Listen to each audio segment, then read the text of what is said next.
Hey guys, I'm back. Hey, I'm back. Hey, got some service done, some maintenance done. One of the problems I thought I had with this Onan 7500 quad diesel generator, I went ahead on it. Had a little sputter when I come out of Tennessee. No, going into Tennessee, had a little sputter. No, I'm sorry, coming back. And what I did, when I came to the stop sign, a traffic light or something, I noticed that it was kind of sputtering. So I turned it off. And what I checked was, I thought maybe the fuel filter may have been stopped up. I know something was wrong with it. So what I decided to do, I decided to come up today and to check it all out. I came the other day and I pulled, it's a slide out, so I slid it out. I got it slid out and I took the panels off. Once I got the panels off, I can see that some things that I need to address, such as like the little rat nest I told you that was trying to build up in it from being sitting in the park, the storage actually. So what I did was I cleaned all that stuff out. I saw another hose that was coming loose. Well, actually was loose. Like it may went to going to the plastic box that goes into the intake. So I know that was really important to be hooked back up, because you don't want dust going into your engine. And that had been coming to the it's a hose that dropped down. That hose had to be going to the breather, the air filter. So that had to be an air filter hose. So on top of that, I did see some wires that right there where the rat nest was. It was like one smaller group of wires, and they wasn't cut in two, but the mice did eat some of the coating from around, the plastic coating, protective coating. So I got some. I'm not gonna put black tape on it. I got some adhesive. It's a plastic something electrician use. Don't get my words getting tired up. Electrician use to. They put on the wire, and then they take the little torch and heat the plastic, and the plastic that melt down on the wires and become another protective coating. I think they call it heat shrink. I think I'm right. But other than that, I'm going to take care of that. But when I got the oil change, I changed the fuel filter. I changed the air filter. I put the new oil in it. Now, I'm sorry. No, let me repeat. I didn't change the oil filter. I took it off. But the one that I had to replace that one with, it seemed like the frame of it was small, but I think the connector where it sealed it, I think it was kind of on point. But the only thing about it, it was one of those air filters that was cross-referenced over to that one. So I didn't go to like the Onan dealership to get this thing. I went to a parts store I know that was really good about taking your part, cross-referencing the system, and find the one that matches with the different part number.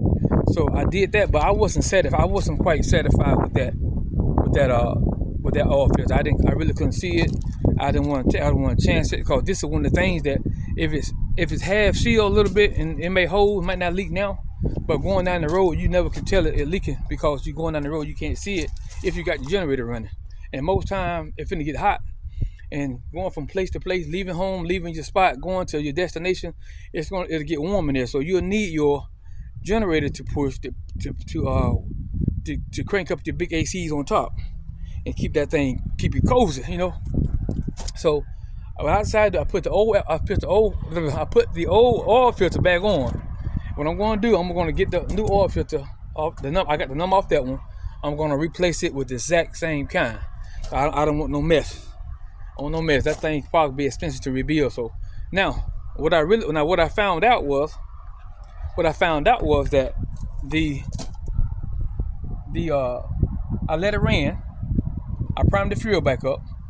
I checked the oil. I let it ran. Got the oil pressure up at the oil gauge, oil pressure set. Let the oil settle down. Turn it off. Check the oil 2 or 3 times within about 20 minutes. Then everything was sitting normal, sitting ready, sitting good and level. I started it up with the coolant, everything checked. I went on, turned the ACs on, put it under load. But what I realized that as I put it on the load, I realized that it was building pressure on the water hose, the top water hose. And I can feel that it was getting hotter and hotter. I can feel that heat. And so what I ended up doing was I said, hold on, I let it keep running. And on top of that, when I was inside, turning one of the ACs on down so that it won't shut off, the generator shut off. So the generator, the Onan 7500, it must have a heat safety switch on it. So when it get to a certain temperature, if the generator doesn't cool itself off by the thermostat opening up and closing, open it up, let the hot water out, let the cool water in, then it's gonna shut off. So I'm glad it shut off. And so I got now, the problem I may have now gonna be a problem. Thermostat stuck. I'm gonna get a new thermostat. Get a new thermostat. I'm talking so fast. Get a new thermostat and replace that. And then that should get it.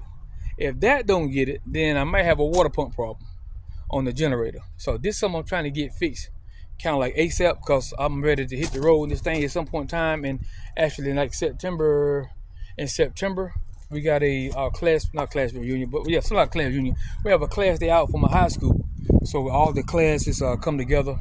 From 1960, 68, 70, all the way up to, I think last year at this Paramount High School was in maybe around 98, 2000, something like that. Might be 2000 something.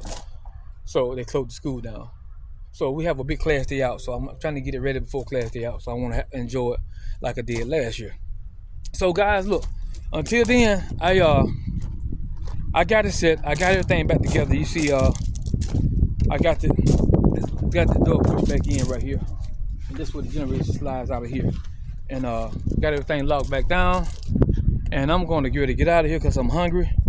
And the wind always blow over here.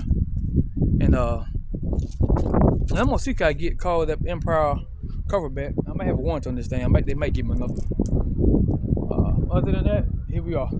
So until next time, this is Billy, and this is Hicks the Road with the Hicks RV. And I want you guys to like and subscribe to the channel. Let me see. Subscribe to the channel, man. Hit the notification bell, man, and be looking out for new videos. And we got a lot of stuff that's coming up. And I want you guys, I want to be a part of you guys. You guys be a part of the journey that we on with the RV. Until then, let me get in this shade. I can't see myself. There we go. Until then, I gotta see y'all later.